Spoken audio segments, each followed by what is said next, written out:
তুমি মেয়ে হতে পারো, কিন্তু তোমার হাতে ভীষণ জোর আছে।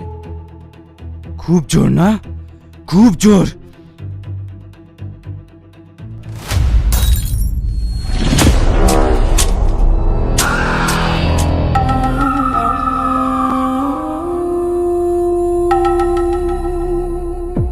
তোর এত বড় সাহস!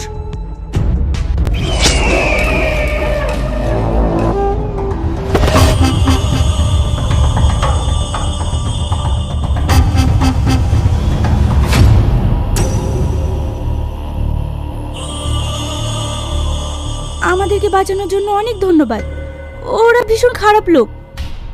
আমি জানি। আপনাকে তো এর আগে কখনো দেখিনি। কোথায় থাকেন আপনি? আমার কোনো ঠিকানা নেই। আপনার হাতটা তো কেটে গেছে। কাটুক, এতে কোনো সমস্যা নেই। সমস্যা নেই বললেই হবে? আপনার হাতটা ব্যান্ডেজ করতে হবে। আমি একজন ডক্টর, পাশেই আমার বাড়ি।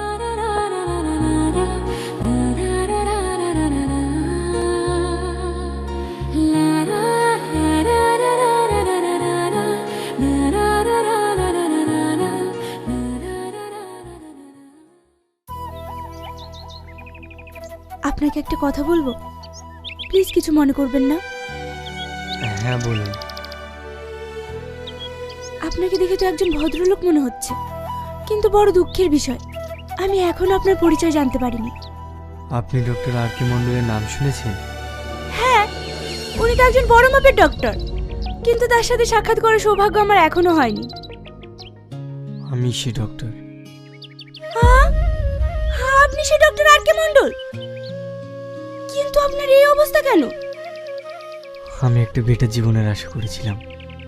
সবসময় মানুষের পাশে থাকতে চেয়েছিলাম। মানুষের কষ্টগুলো তাদের পাশে থেকে বুঝতে চেয়েছিলাম। তাই ডাক্তারি পাশ করার পর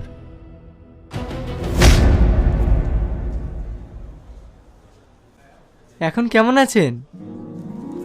এখন একটু ভালো আছে। এই ওষুধগুলো চলুক, আশা করি কমে যাবে।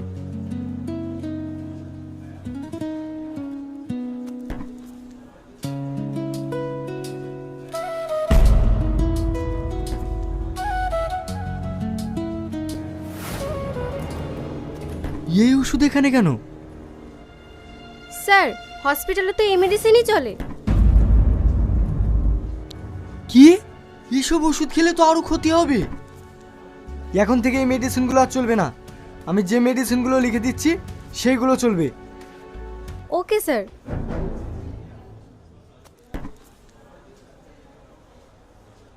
এসব কি চলছে? এসব মেডিসিন খেলে তো পেশেন্টরা আরো অসুস্থ হয়ে পড়বে। স্যার, প্রতিটা হসপিটালে এখন একই অবস্থা। সরকার থেকে যেসব মেডিসিনগুলো দেয় সেইগুলো আমাদের কাছে এসে পৌঁছায় না।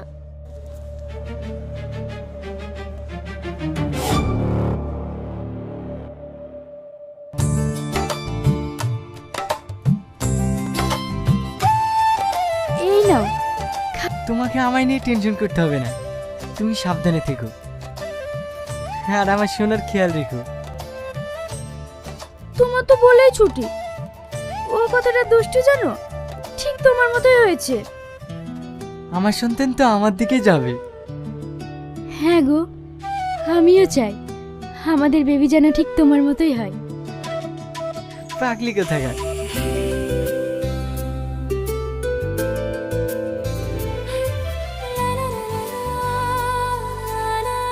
ঠিক আছে, আমি আসছি। একটু তাড়াতাড়ি এসো, আমার আবার ভয় করে। ঠিক আছে বাবা, ঠিক আছে।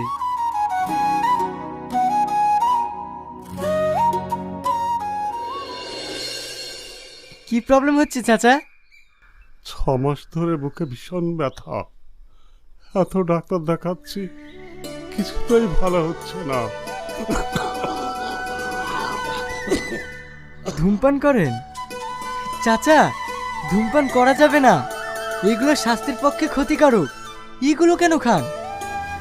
ঠিক আছে, আমি মেডিসিন লিখে দিচ্ছি, এইগুলো নিয়মিত খান, আশা করি কমে যাবে। ঠিক আছে।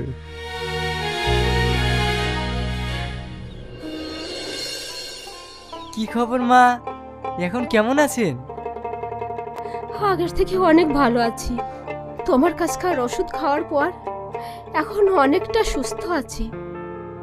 আচ্ছা ঠিক আছে।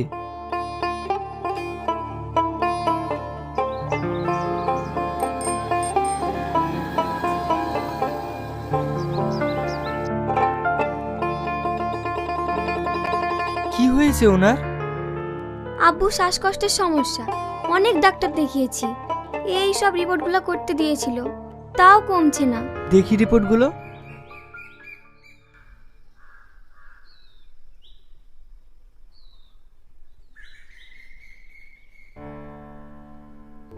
দেখেছো কি অবস্থা? এসব রিপোর্টের পিছনে খরচ করবে না ওষুধ কিনবে?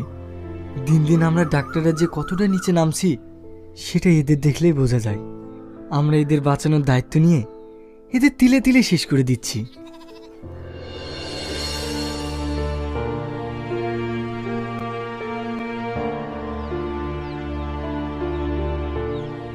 এই ওষুধগুলো নিয়মিত খাওয়ান।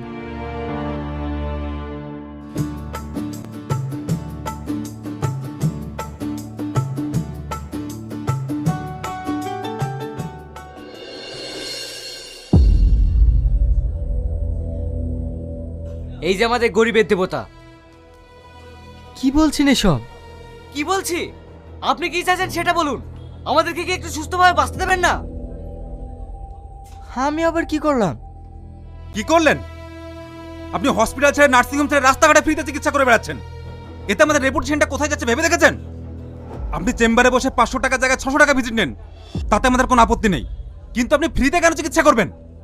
দেখুন, আমার কোনো টাকার লোভ নেই, আমি এভাবেই ঠিক আছি।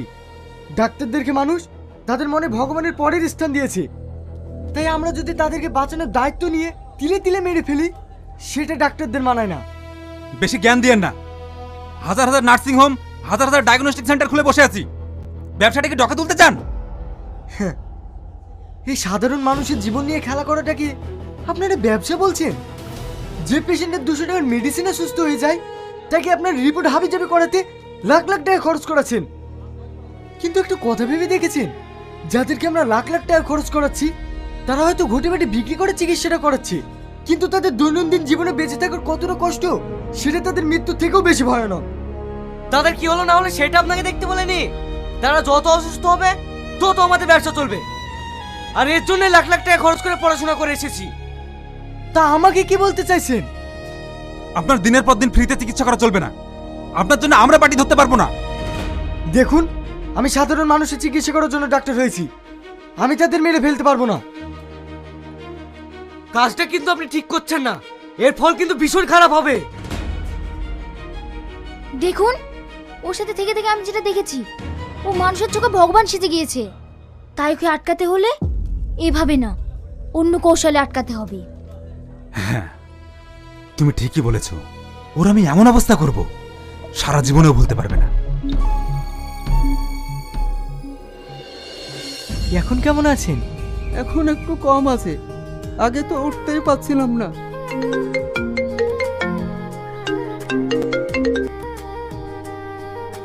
হ্যালো, আমার ভীষণ পেন হচ্ছে, আমি হসপিটালে চলে এসেছি। তুমি এমার্জেন্সি রুমে যাও, আমি এক্ষুনি আসছি।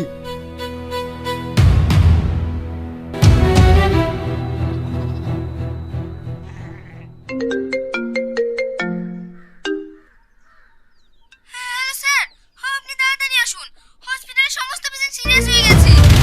কি? তোর কিচ্ছু হবে না, তোর কিচ্ছু হবে না, আমরা থাকতে তোদের কিচ্ছু হবে না, তোর কিচ্ছু হবে না, একটু সামলা, তোর কিচ্ছু হবে না, তোর কিচ্ছু হবে না।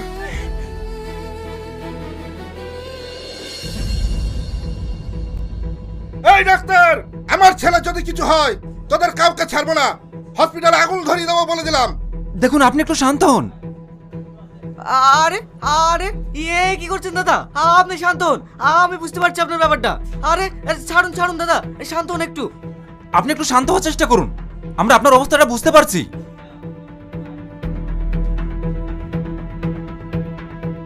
এসব কি করে হলো?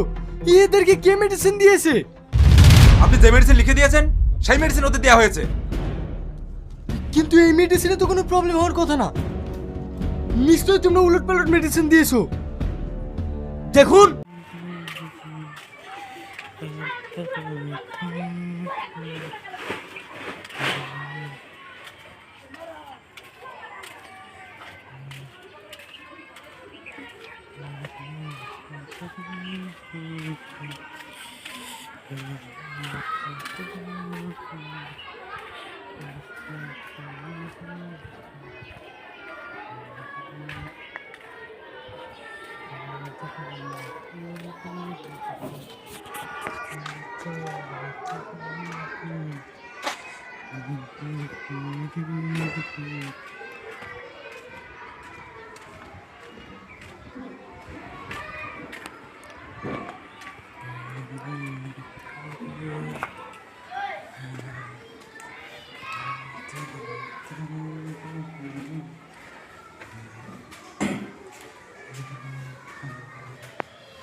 Ay, monsieur.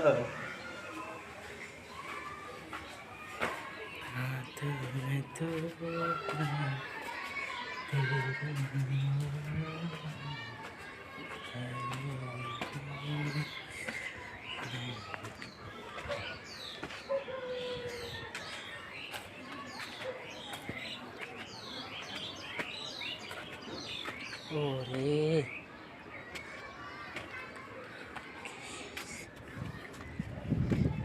এটার লাগে তো হয় না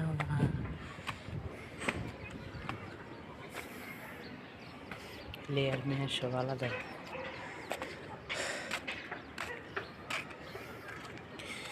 बातों में तू है तेरी दुआ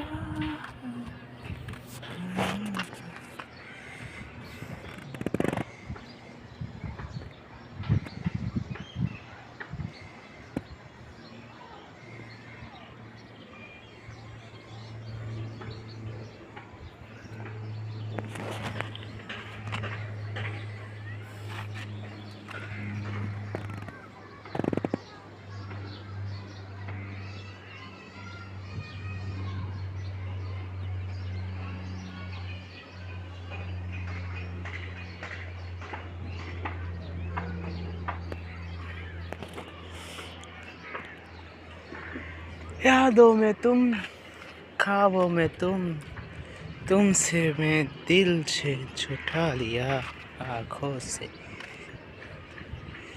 तेरी आँख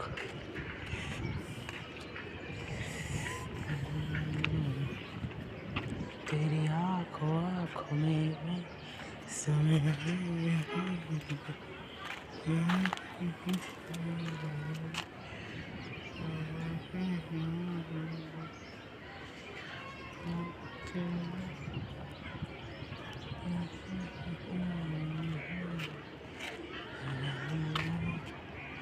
तेरे ज़ुल्फ़ फूलते हैं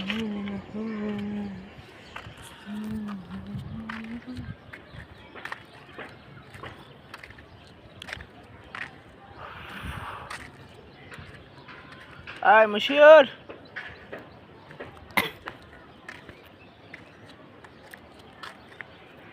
तेरी सुल्फ़ बाहों में तेरी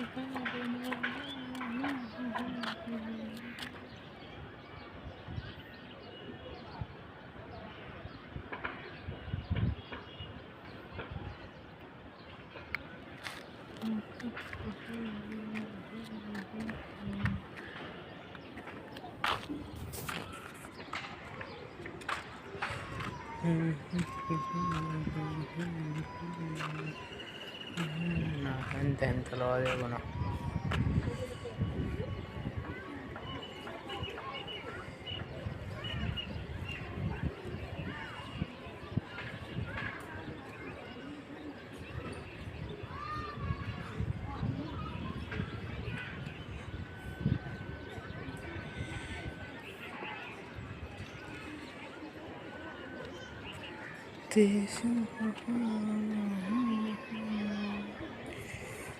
বাসার ভিতরে অনেকটা জায়গা।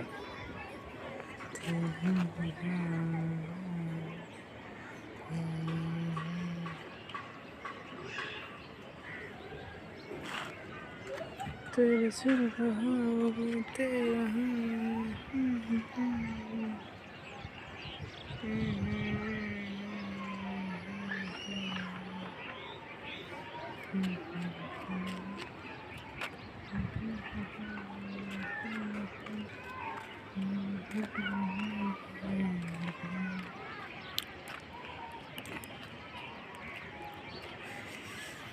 तेरे जुल्फ हाँ, तेरा ख्वाब में।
दस मिनट वीडियो करा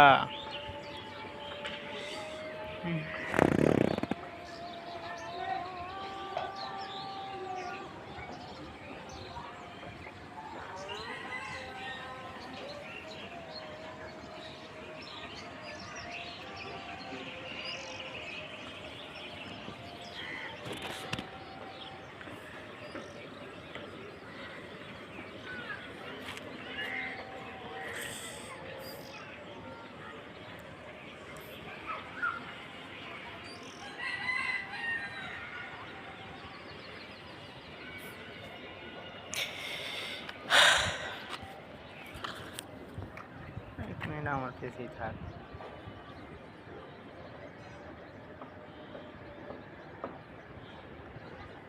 কি কো ভাইরা